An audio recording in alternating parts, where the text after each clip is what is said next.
Recentemente nós participar na sessão de trabalho de Task Force Kinderrechten para Reino e aqui nang junto com 5 outras islas nang que forma nós 6 tá Aruba, Bonaire, Corsol, Saba, Santo Sácias e Saint Martin. Nosso papel é parte de participação de jovens. No participação no sentido de atividade que nós cria e evitar na minha participação, mas é participação real de jovens. Camina jovens tem voz, tem o qual que passa na comunidade, na tem voz, riba é futuro com que para a comunidade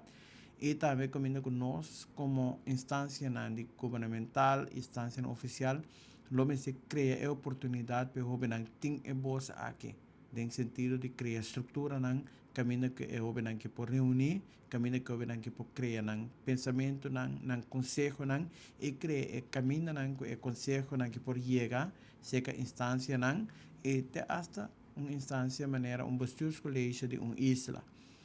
coisa que nós afirma carta de intenção camina com nós seis como isla a Binibac e tarefa para vai sonho de nossa comunidade de nossa estrutura nang que nós tem com essa que está possível e para novembro nós vamos firmar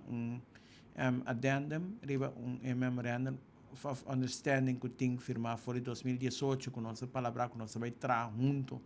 para a posição de jovem está mais forte de nossa comunidade nós lo firma addendum de BCI que nós vai encadência preciso com nós vai incluir a voz de jovem de nossa decisão que nós vai tomar. A estrutura não para toda isla também são coisas, tem isla que tem parlamento, tem isla que tem simplesmente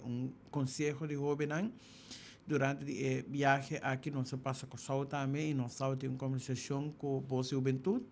e tem conversação aqui também nós para mirar aqui quando está trabalhando riba chegava é parte de jovem governar, é parte de brigada de desenvolvimento para jovem, é parte de junior youth parliament, camina com nada começar com muita nang for 9 anos,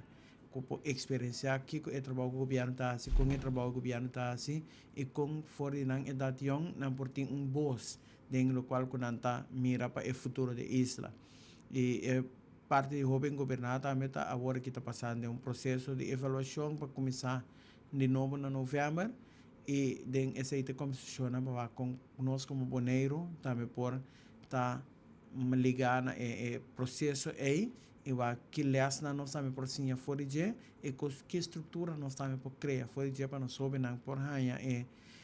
parte de preparação aqui para não por chegar a tá conselho para aconselhar também nossa seca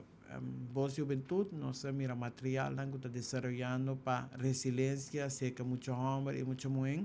para nós vamos criar jovem mais forte para dentro do sapato.